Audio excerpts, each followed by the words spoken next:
Vilasini Mataji. Mataji will speak on the topic of Sri Brihad-bhagavatamrita. Hare Krishna Mataji. All glories to Srila Prabhupada, all glories to Guru Maharaj. Please accept my humble obeisances. Thank you so much, Mataji, for giving your valuable time and association to us this morning and enlightening us on this topic. I now hand over the call to you, Mataji. Hare Krishna. Hare Krishna, Navani Mataji. Thank you so much for your warm welcoming of everybody. My Dandavat pranams to everyone on the call. Thank you all so much for joining.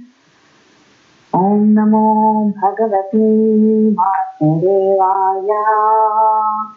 Om Namo. Hare Krishna, Preethi, Vilasini Mataji, excuse me. Can you speak a little bit louder?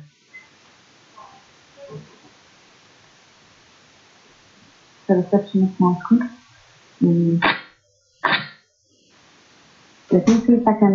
It's just bad. I mean, I'll try to come to the computer if that is okay. My phone is not good. It's bad.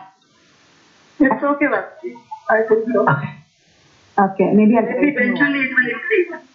Because when speaker starts, eventually it increases. Okay. So yeah, maybe I'll increase my voice and that will be better. Om Namo Bhagavate Vasudevaya. Om Namo Bhagavate Vasudevaya. Om Namo Bhagavate Vasudevaya. So we are in Brihad-bhagavatamrita and today session 10. And we are at a point where Narada Muni was glorifying Prahlad Maharaj as he met him in Sutala Loka. And he was glorifying Prahlad as being the greatest recipient of the Lord's mercy. So today we will actually be seeing the reaction of Prahlad Maharaj, what he felt about himself. So that is the content for today's class. Om Ajnanatimirandasya Jnananjana Shalakaya Chakshurunmilitam Yena Tasmai Shri Gurave Namaha Mukam Karoti Vachalam Pangam Langayate Yat Kripa Samaham Vande Shri Gurum Deenatarinam Nama Om Vishnu Padaya Krishna Preshthaya Bhutale Srimati Radhanatha Swaminiti Namane Nama Om Vishnu Padaya Krishna Preshthaya Bhutale Srimati Bhakti Vedanta Swaminiti Namane Namaste Saraswati Devi Gauravani Pracharini Nirvitesh Shunyavadi Pachayatadeshatharini Jaya Shri Krishna Chaitanya Prabhu Nityananda Shri Advaita Garadhara Shri Vasadi Gaura Bhakta-vrinda Hare Krishna Krishna Krishna Hare Hare Hare Rama Rama Rama Hare Hare. All glories to Srila Sanatana Goswami. So as I mentioned, Narada Muni was actually traveling to different places trying to find the greatest recipient of the Lord's mercy. So at this point, he was in Sutala Loka and he was speaking to Prahlad Maharaj. So in our previous session, we saw in various ways how Narada Muni was glorifying Prahlad Maharaj, and he was telling that Prahlad Maharaj is indeed the greatest recipient of the Lord's mercy. But what happened? How did Prahlad react to it? So that is what we will be seeing now.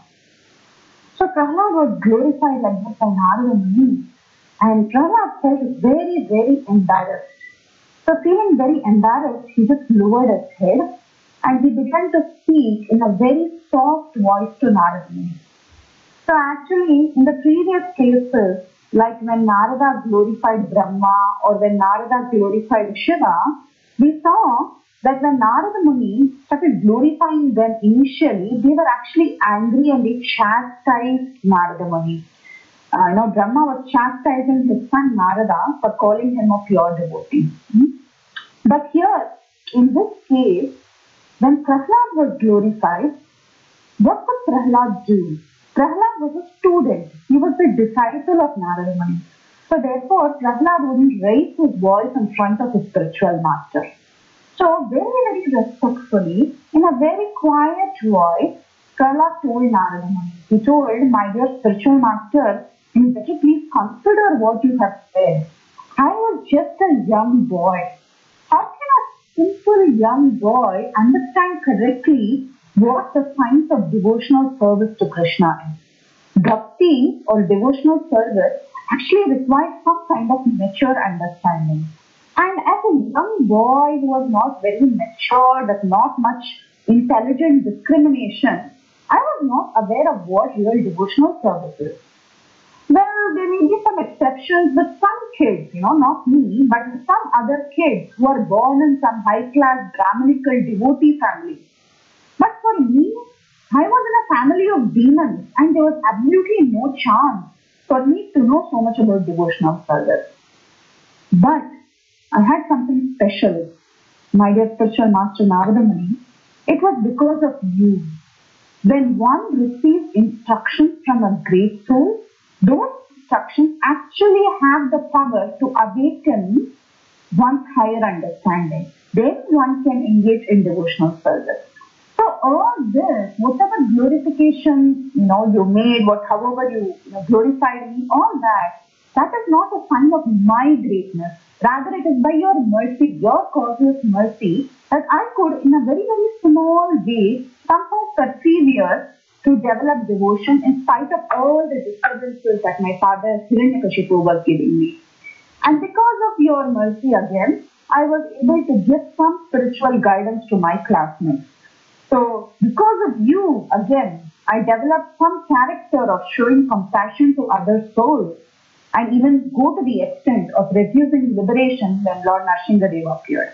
So, everything is just by your mercy. You are my spiritual master, and just because of you, it was just your mercy that I developed these qualities. So, like this, Prahlad very clearly, he passed on the credit to Narada Muni, who is his spiritual master. So we all know, even a very brief association with a pure devotee of the Lord can actually change the person's heart forever. Sadhu Sangha, Sarva Shastrikai, Labhamatra Sadhu Sangha, Sarva Siddhihai. Chaitanya Mahaprabhu, Madhya Leela 22:54. So Narada Muni is a big hero. He's a very great hero. We see throughout Srimad Bhagavatam how Narada Muni actually affected the lives of so many devotees. And Srimad Bhagavatam is very, very special because it is not just about the glorification of the Lord, but more importantly, it's about the glorification of the exalted devotees of the Lord. And throughout Srimad Bhagavatam, we see that, the greatest inspiration for many, many exalted devotees, right from the first chapter to the last chapter of Srimad Bhagavatam, you will see everywhere Narada Muni is there.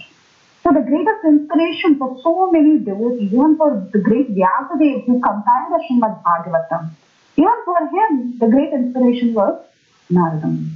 So Narada Muni planted the seed of devotion for so many of them, either by his very brief association, giving them some small ideas like how he talked to Dhruva Maharaj or how he influenced Prahlad when he was in the womb, like that, by giving such short association sometimes, or sometimes he even showed mercy by a special curse.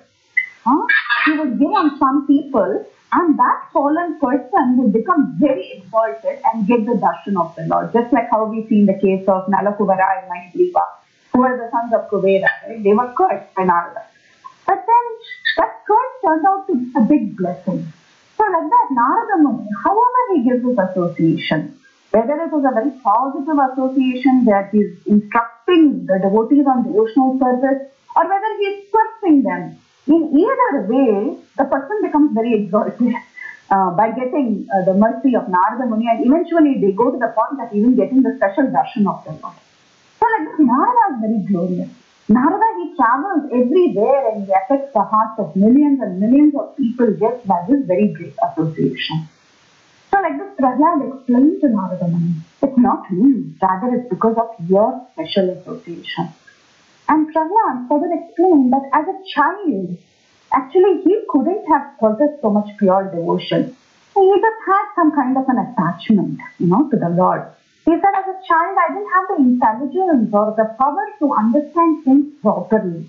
But his spiritual master, Narada Muni, was very merciful. So Prahlad was benefited.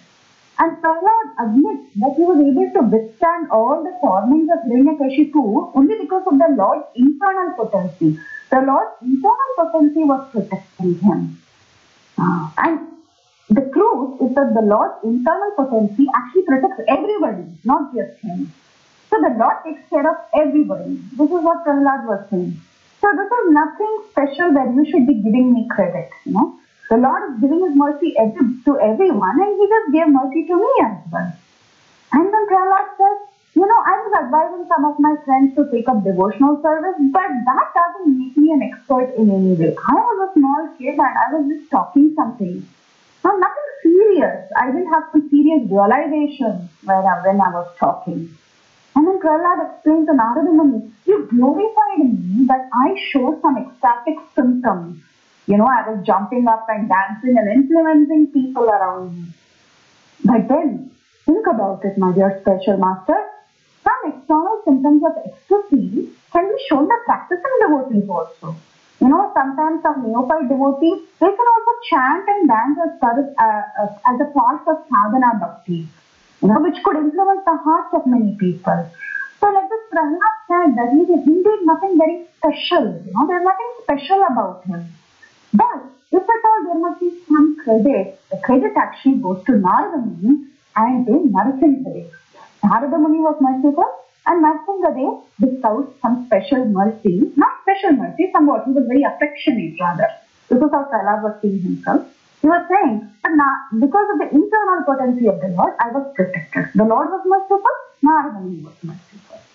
So like that, Prahlad said, please don't conclude that I have all the Lord's mercy and I'm a very special devotee and, you know, I am the real recipient of the Lord's mercy. That's not true. Only a true worthy servant of Krishna actually attains his real mercy. Then Prahlad said, actually I have not performed any real service to the Lord like how Hanuman and others do. See, sitting and remembering the Lord is one thing. Sitting in a place and always remembering the Lord, meditating on the Lord is one thing. But then performing active service, that is something really wonderful. So I have only remembered the Lord sometimes. That's when I was a kid. How did I remember the Lord? I was remembering the Lord when my mind was troubled, when I was tortured. So that is nothing great. No? He felt totally unqualified. He said he didn't possess any real devotion at all. This is how Prahlad Maharaj saw himself. So he was explaining to Narada Muni, I didn't perform any active service to the Lord, so I am not very special. I am not received any much mercy. Like that, Prahlad started explaining to Narada Muni. So we all know that there are 9 processes of devotional service. Shravanam, Kirtanam, Vishnu Smaranam, Pada Sevanam, Archanam, Vandanam, Dhasyam, Sakyam, Atmanivedanam. So when we see all this, we see that Prahlad has perfected Smaranam. In fact, in this verse, as you see, there was this verse from Bhagavatam and who spoke this verse? Prahlad Maharaj himself spoke this verse. When Prahlad had perfected Smaranam, remembering the Lord, and he glorified in so many ways for the way he remembered the Lord. Yes, Prahlad is very glorious. We learn so much from Prahlad Maharaj. In fact, a major chunk of the 7th canto is all about glorification of Prahlad Maharaj. You see, the 7th canto is all about Prahlad Maharaj. The entire canto is about Prahlad Maharaj. But when Prahlad said how he sees himself, he sees himself as not really, being the recipient of the real mercy of the Lord. He said to Narada Muni, sometimes only actually I remembered the Lord, that too when I was troubled, when I was disturbed by material anxiety. So this act automatically disqualifies me from Namasmaranam, Rupasmarana or Leela Smarana in a pure way. Because I remembered the Lord only for relief from material anxiety. He said, even now I'm just trying hard to meditate on the Lord. He saw when Narada Muni went into Pitala Loka, he saw what was the state of Prahlad. He was meditating on the Lord. So Prahlad is saying, even now I'm trying to meditate on the Lord. That is all, that is all my status. Narada, you praise me because the Lord caressed me, showed so many signs of perfection. We saw the 3 important signs of perfection of the Lord in the previous session. How? Lord Narasimhadev, he placed his lotus hand on the head of Prahlad, how he caressed Prahlad Maharaj, put him on his shoulders and rocked him like a baby, how he licked the body of Prahlad Maharaj. So many signs of affection. Narada Muni was glorifying these different signs of affection that the Lord showed to me. But you know what? You go and tell all this to the Mayavadis, they will say all this is Maya. The Lord will not do all this. Some will say that the Lord form itself is Maya. And some others, they say all this is just some little leela, pastimes of the Lord that He does for His pleasure. Anyway, actually, I see that whatever mercy the Lord showed me, it was very, very short-lived. It was like a dream. It just appeared like a dream and it vanished so fast. This whole Narsingadev incarnation, he was such a short incarnation, right? So he was so short. I mean, it was so short. The exchanges that Prahlad could have had with Narsingadev, it was like a dream. Small displays of affection are not really the proof of the Supreme Lord's favor. But when a devotee becomes very mature and he understands his relationship with the Lord, he understands his eternal relationship with the Lord, at that time the Lord gives him special opportunities to serve him. That, when a devotee attains that state, that means he is being specially favored by the Lord. So Prahlad said, among numerous such devotees, the example of Hanuman is excellent. Hanuman served Lord Ramchandra so nicely in the mood of his servant. He did active devotional service. So Hanuman is very, very special. Then Prahlad further explained. He said, the truth is that Lord Narsingadev actually appeared, for some other reasons. So I'll explain to you some reasons why Lord Narsingadev appeared. One reason is that he had to favor the demigods. The demigods had approached him because they were feeling very distressed by the torture of Hiranyakashipu. So therefore they approached him and the Lord promised to favor them. So therefore the Lord was obligated to appear. And the Lord had to appear because he had to deliver his personal associate Hiranyakashipu. Who was Hiranyakashipu? Hiranyakashipu was the doorkeeper, right? Of doorkeeper of Vaikuntha. He was Jaya. This is how Sanatana Goswami identifies. Between Jaya and Vijaya, Sanatana Goswami in the commentaries you read, he says Jaya Hiranyakashipu, Vijaya Hiranyaksha. That's how they are identified. So, he said the Lord appeared because he had to deliver his personal associate, who was the doorkeeper of Vaikuntha. And he also wanted to uphold the truth of many of the words of devotees. So many devotees made many claims, and the Lord wanted to uphold the truth in their words, so he appeared. Now Prahlad gives three other reasons why the Lord actually appeared. According to Prahlad, Lord appeared because he wanted to favor the demigods, because he wanted to personally come and deliver his personal associate Hiranyakashipu, and he wanted to uphold the truth in the words of many of his devotees. Many devotees made many claims, they made many statements, and the Lord wanted to uphold the promise, the truth, or the truth in the words that they had stated. So therefore, the Lord appeared. This is how Prahlad was explaining to Narada. So what are these, words that different devotees had made? What is the truth, or what is the claims that the different devotees had made? Many devotees had made many claims around the appearance of Narsingadev. So we see that Brahma had given boons to Hiranyakashipu.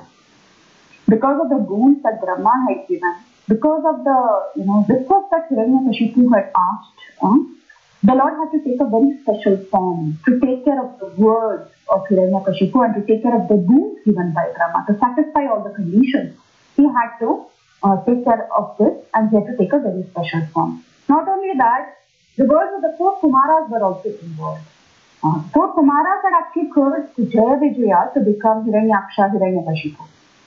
So, Narsingadev was thinking about so many things. He was thinking about the words made by so many devotees. The promise of Brahma, the boons asked by Hiranyakashipu, the curse pronounced by the four Kumaras. Like that, so many people had made many statements.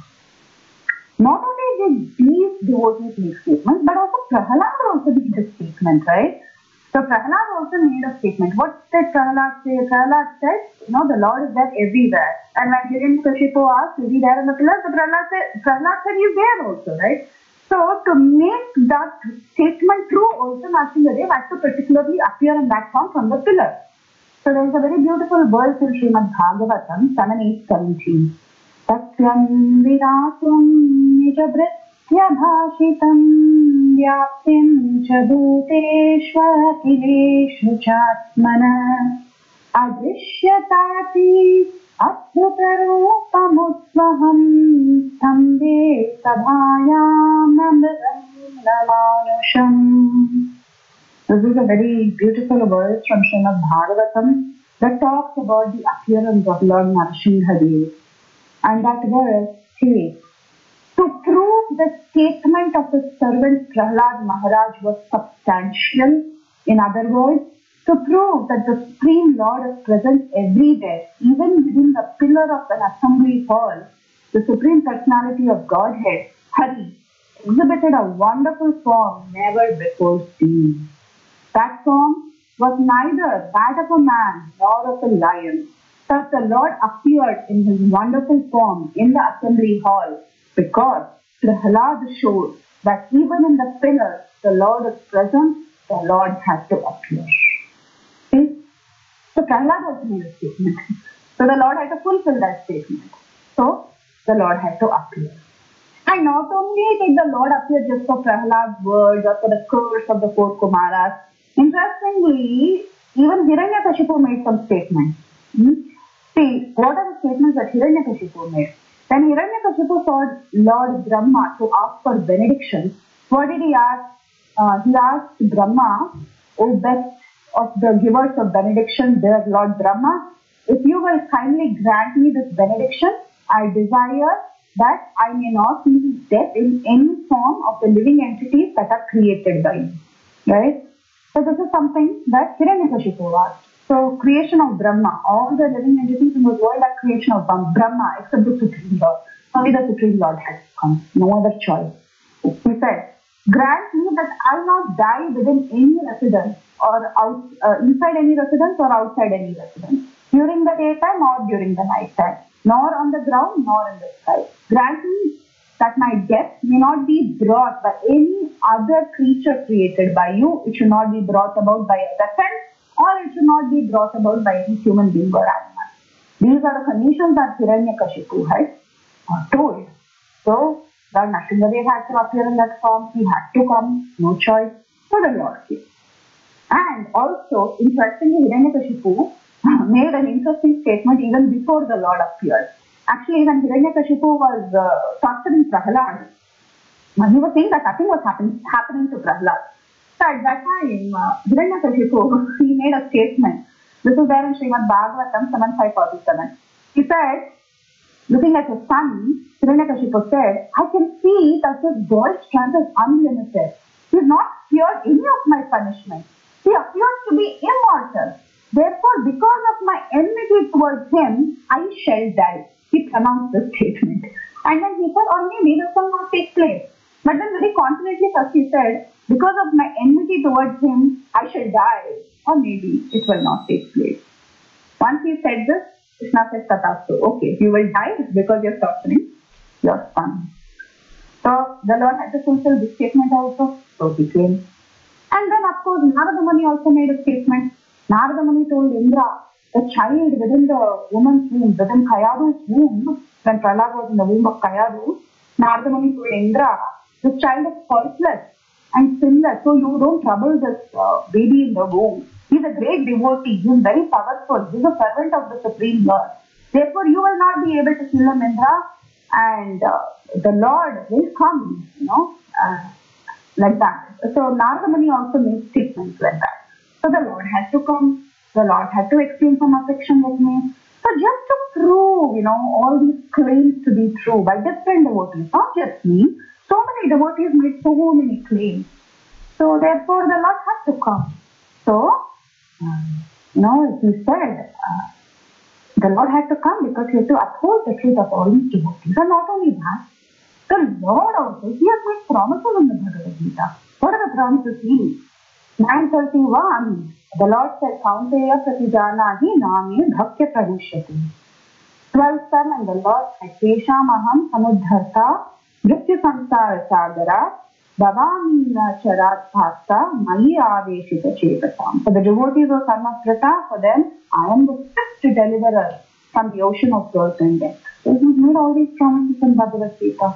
So just to uphold the words of his devotees and keep up his own words, he actually came.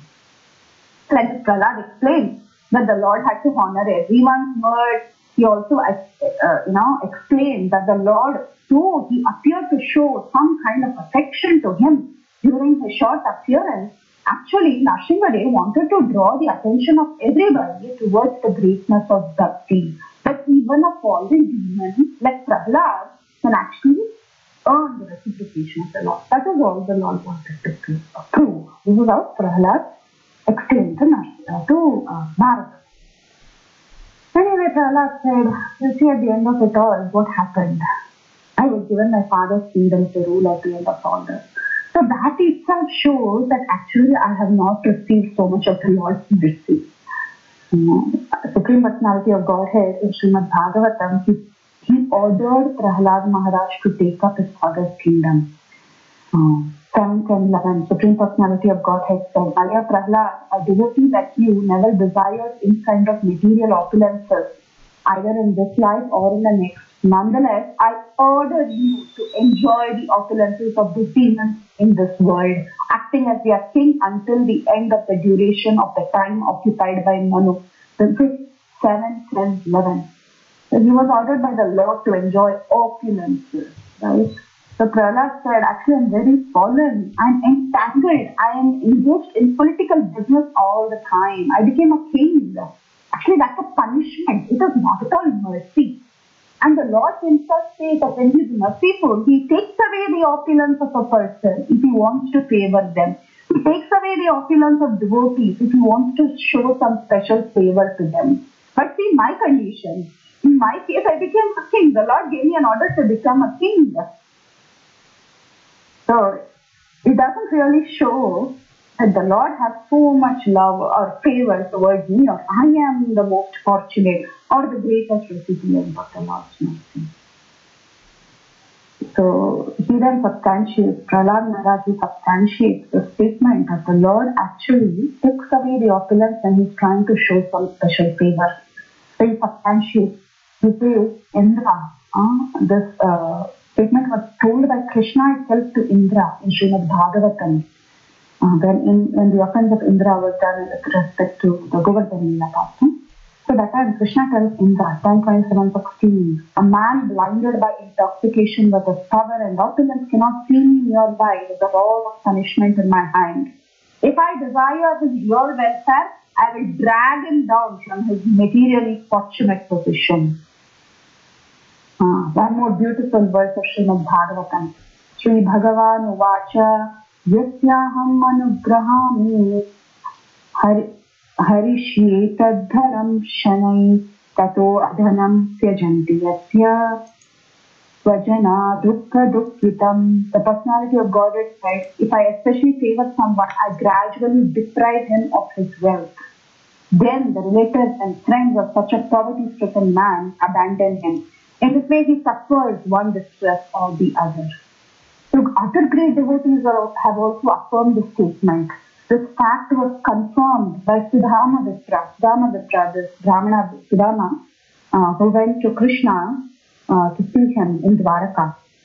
So after he visited Krishna in Dwaraka, we see that Sudama was thinking to himself, to a devotee who lacks spiritual insight, the Supreme Lord will never grant wonderful opulences of this world. Kingly power and material assets, all this is not given. Indeed, in his infinite wisdom, the unborn Lord knows very well how the intoxication of pride can cause the downfall of the wealthy. Dhritarashtra, he also affirmed the statement that if the Lord, especially merciful, will take away opulences. He never said that the Lord will give opulences. Dhritarashtra also said, he said, persons who fully surrender to the lotus feet of the Supreme Lord and always think of his lotus feet are accepted and recognized by the Lord as his own personal assistants and servants. The Lord never bestowed upon such servants the brilliant opulences of the upper, lower and middle planetary systems of this material world. When one possesses material opulence in any of these three divisions of the universe, his possessions naturally increase his enmity, anxiety, mental agitation, pride and diligence. Thus, one goes through so much endeavor to increase and maintain his possessions, and he suffers great unhappiness when he loses them. So like there's so many devotees. Sudhama is telling, Dhritarashtra is telling, the Lord is also telling everybody that, if I'm specially favoring, I will first take away your offense. Like there's so many statements. So if the Lord has specially given me an order to enjoy the kingdom, that means He's not very, merciful towards me. That's not the truth. That's what Prahlad was proposing to Narada. So like that, Prahlad proposed to the Lord. Really, He didn't have so much special mercy, And the Lord just appeared because of the demigods for the sake of Hiranyakashipu to uphold the truth and the statements of all his devotees. And at the end of it all, the Lord also gave him the entire kingdom to rule, which was not really true mercy. Now Narada may suggest, okay, fine, all that is fine. You're talking about, Srimad Bhagavatam, so many great devotees make statements that, if the Lord is very favorable, He will take away material opulence. All that is fine. And then Narada may argue that all this is only for immature devotees. But Prahlad is such a fine devotee. He's not going to be deviated by all these material opulences, right? But then Prahlad further said that actually, Narada Muni is saying that he's not going to be deviated. His devotion is very, very pure. But then Prahlad feels that somehow the pure devotion that he has been eclipsed. It's not destroyed. Prahlad doesn't say that it's destroyed.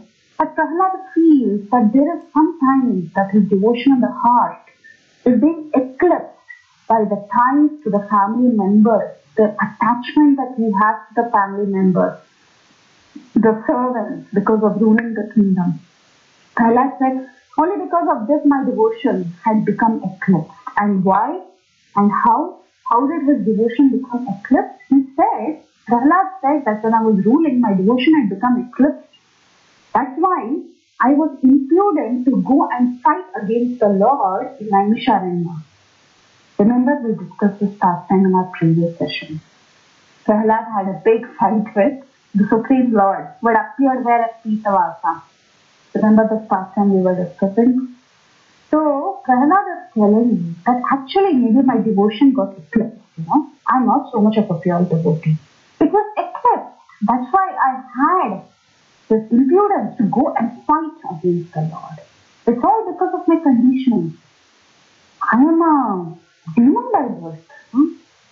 So, because of that, because of my conditioning, previous conditioning, and because of being a king, somehow I was influenced. I was influenced in the wrong way. That's why I went and fought with the Lord. Now, here specifically, Sanatana Goswami identifies this particular form of the Lord as Naranarayana. In our previous session, we referred to him as Pitavasa, the Lord with yellow garment. But here, Sanatana Goswami specifically refers him to be Lord Naranarayan, or sometimes this Lord is called as Lord Vishala.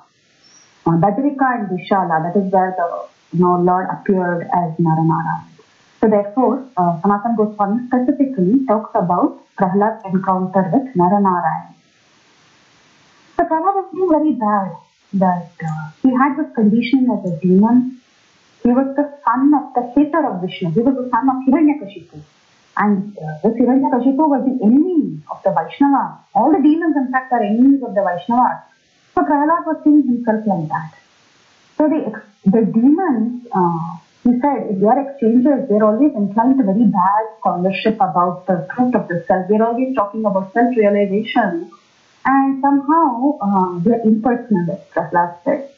So Prahlad said that even before he fell into this materialistic sense gratification, his devotion became slightly eclipsed when he was a king. Actually, even before that, he said that he was never free from demoniac qualities because he belonged to the family of demons and he was consistently associating with the demons.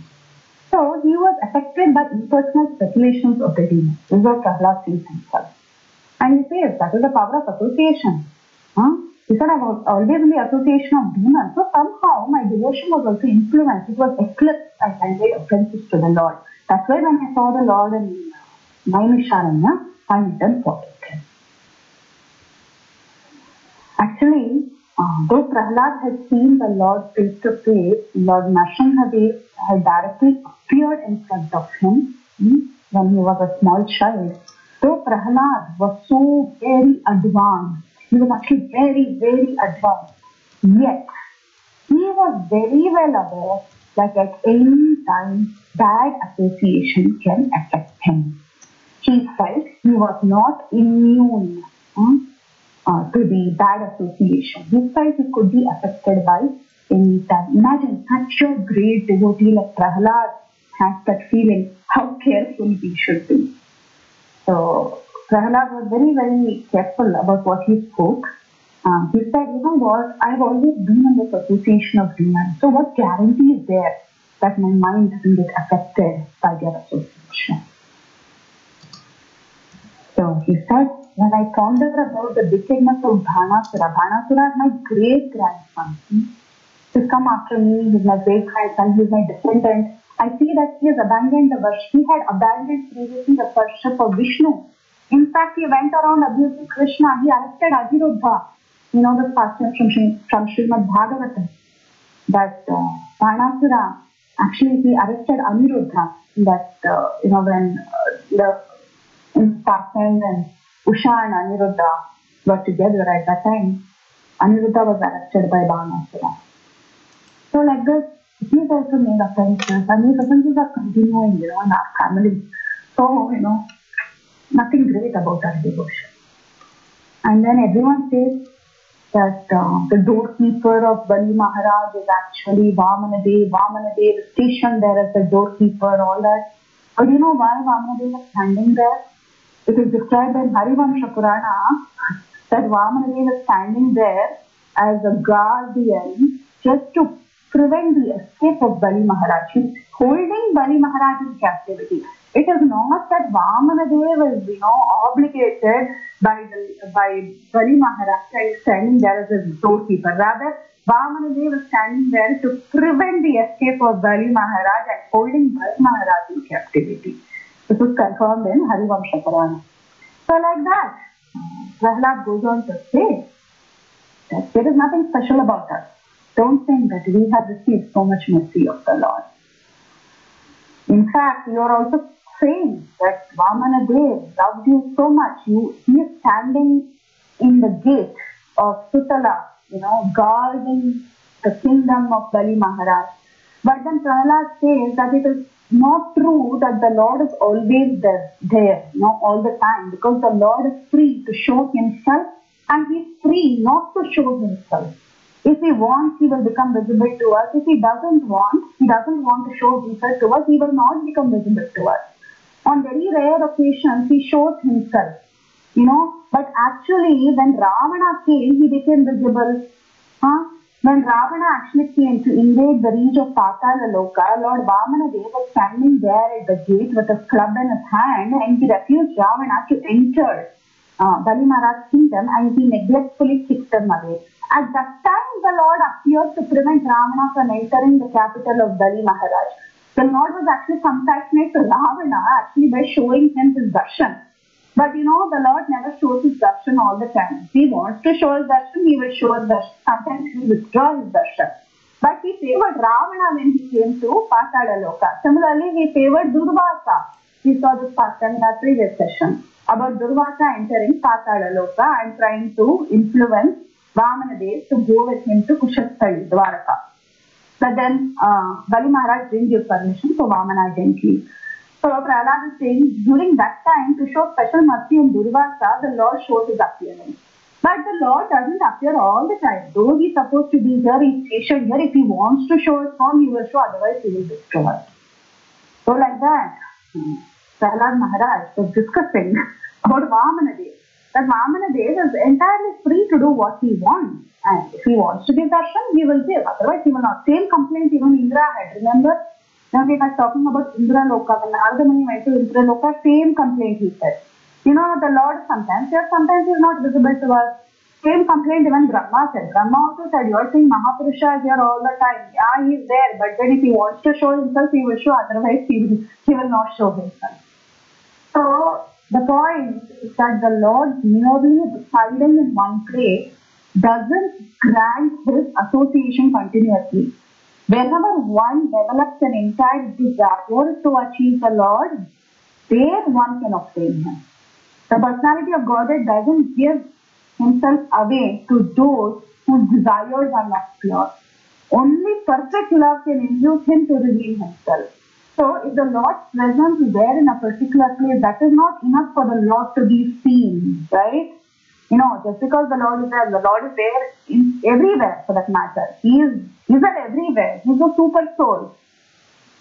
Because he is there everywhere doesn't mean that everybody is able to see him everywhere all the time. The Lord is being revealed, right? If he wants, the Lord will reveal only if he wants. Just because he is the super soul, it doesn't mean we are seeing him everywhere all the time. That's not the case. So, Prahlad said, if the Lord is not revealing himself to me all the time, then why would I have, if he is revealing, if you think that the Lord is patient here and he is revealing himself to me all the time and I am very, very fortunate and very, very special, then why would it be that I went to Naimisharanya all the way to go and see the Lord? So we can conclude by all this that only it is your mercy, Narada, that I have developed some love for the Lord. And for some reason, all of you think that I am very curious. But my greatness, it is like a speck before the heat of mercy that the Lord shows upon his other devotees. After one sees a very big ocean, a small lake will appear to be no longer very impressive, right? You see a big ocean and you see a small lake. The small lake is not going to be so impressive after you see the vastness of an ocean. So Prahlad and my dear spiritual master Narada Muni, your heart is always overflowing with ecstasy. So I will not obstruct that feeling anymore by telling all my disqualifications and make you feel unhappy. Prahlad feels that Narada cannot tolerate the unhappiness in anyone, and he is in fact the guru of Prahlad. So if the guru becomes unhappy that his disciple is unhappy, then it will become guru after that. So since Narada was intent on finding the true recipient of the Lord's mercy, Prahlad directed him to Hanuman. So Prahlad said, please go and see for yourself what kind of devotee Hanuman is. Go see for yourself. He is like the ocean and I am like a small lake. And I have so many disqualifications. Go and see his mercy. And Prahlad specifically says, Pashya, go and see. He doesn't say just Shruno, listen to me. He says, go see for yourself. Consider that, just go and see the mercy of the Lord on Hanuman of the Kinpurushas. He in fact is actually very, very special. And when Lord Narasimha appeared here, he appeared. But as soon as he fulfilled his purpose of killing Hiranyakashipu, he disappeared. And the whole thing, my whole experience of the Lord was just like a dream, and I couldn't see him after that. The Lord hardly stayed here. It was such a dramatic setting. Initially, I was in shock. Everybody was in shock when they saw the form of Narasimha. And Prahlad, when he went and he had these little exchanges with the Lord, even at that time, Prahlad couldn't freely express his love in the presence of all these exalted sages and demigods. And the Lord disappeared so very soon. So it was a very short exchange. But then look at Hanuman. Hanuman is so much more fortunate because for thousands and thousands of years, he enjoyed serving the Lord constantly without any obstruction. And he was really doing active devotional service. So like this, he told Narada Muni that, I don't have any qualifications. I am not the recipient of the Lord's mercy. I have so many disqualifications. I will not keep talking about my disqualification and dishearten you, but I will give you a very good idea. Please go ahead. Please go see Hanuman. So we'll stop there. In our next session, we'll see the glorification of Hanuman by Prahlad. Any questions, comments, realizations? corrections, please go ahead. Thank you. Hare Krishna. Awesome class. I wish you would have not stopped. Because I was going through Brihad-bhagavatamrita and I was saying, wow, now Hanuman, let's read about Hanuman, and immediately you said, oh, please stop. Thank you, Mataji. Thank you. The way you are presenting it is so wonderful. So wonderful, I must say. Thank you. Thank you for your services. Thank you so much. Thank you. Thank you for giving me the opportunity, Mataji. Thank you. Thank you. Hare Krishna, Preethi, Vilasini Mataji. Yes, awesome. That's good. That's what Mataji was saying. It's just so wonderful, getting up in the morning, and for me it's morning still, so hearing such wonderful stories. A couple of thoughts that I was coming to my mind was that Kashyapa Muni, told Devi that, when she repented for not picking the appropriate time, that don't worry that her grandson was going to be a great devotee. So when you were saying all these people were given the mercy of the Lord, I was just thinking she kind of also got it, indirectly, but that too, and also I was thinking of who Prahlad's mother. Do we have an idea who Prahlad's mother was? Who Prahlad's mother was? In her previous birth, in order to have the great benediction of having the son, having a pure devotee of the Lord. So she also has mercy, right? If you think about it, even directly or indirectly, or a little bit or a lot, mercy is mercy, right? It's absolute. Yeah. So it was just seeing like concentric circles, how that little bit can just kind of go round and around and around and encompass so many people, and here we are. So how much mercy we are getting, right? It's still growing. The mercy's still going. So I just like that. Thank you, Mataji. Beautiful, Mataji. Thank you. Thank you. Hare Krishna, Mataji. Thank you for the wonderful class. It was so dramatic and so nicely narrated. As Kirtida Sundari Mataji was saying, I didn't want it to stop. Yeah, and then when you were describing, I was just thinking about this thing that, when some, although we know the philosophy of Trinada Pishwanichana, that, one should not expect any respect for oneself and we should give all respect to others, but still, as normal human beings, sometimes when others glorify us, we get a little bit bewildered, at least for some time, or sometimes happen. But see how the pure devotees of the Lord, they don't even take a little bit of credit for whatever Prahlad Maharaj did. He should have at least taken a little bit of glorification, but he did not even want to accept that, and he was only seeing the negative side. And especially being Kali Yuga, everybody wants immediate results, or at least some name and fame for what they are doing. But these are examples from which we can really learn what Krishna expects from your devotees. Yeah. Beautiful, Mataji. That's so true. 100% true. Yeah. We can learn so much from them. Yeah. Thank you, Sarajanandani Mataji. So nice to hear from you. Thank you for the beautiful class. Made me think in that direction. Thank you, Mataji. Thank you, Mataji. Hare Krishna, Preethi, Vilasini Mataji. Everyone has said very, very nicely glorification. It's very wonderfully you have presented. So, what else I can say is very, very nectarian to hear. Thank you. Hare Krishna. Thank you, Kamodaki Mataji. Thank you so much for everything that you did. Thank you. And today's Ekadashi is a very wonderful class. Yes, you have also instructed me personally. Thank you. Hare Krishna. Thank you, Mataji. Thank you. Hare Krishna. Hare Krishna, Mataji. Mataji. Mataji. I'm feeling very bad. I never joined before. This is my first time joining. I missed so much. Such an enlivening class, Mataji. So you should never stop. You should go on every day. Yeah.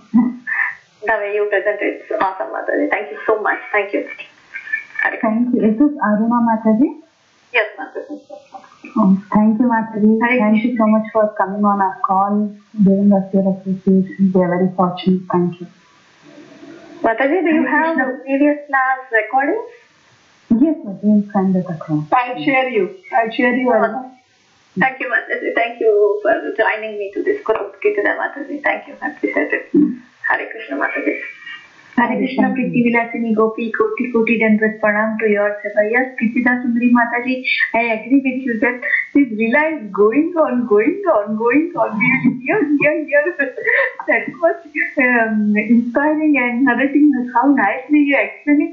The tone also, it's so nicely you explain the Leelas, Mataji, and especially Bali Maharaj story, and yes, Prahlad Maharaj and Dhruv Maharaj, Nauta Bhakti, Sranam, Kitaram, Smaranam, Archanam, Pajasyanam, Dasyam, Shakyam, Atmadivyanam, and yes, especially Narad Muni. Mataji, usually in our Gujarati traditional people think that Narad Muni, Narayan. So when Narad Muni came, the fight is there. But no controversy. He's a so sincere Vaishnava.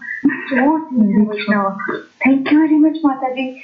How nicely explained. Please give your assistance regularly. We know maybe 2, 3, 4 weeks you are working hard for us. Dandvat Pranam to your Seva.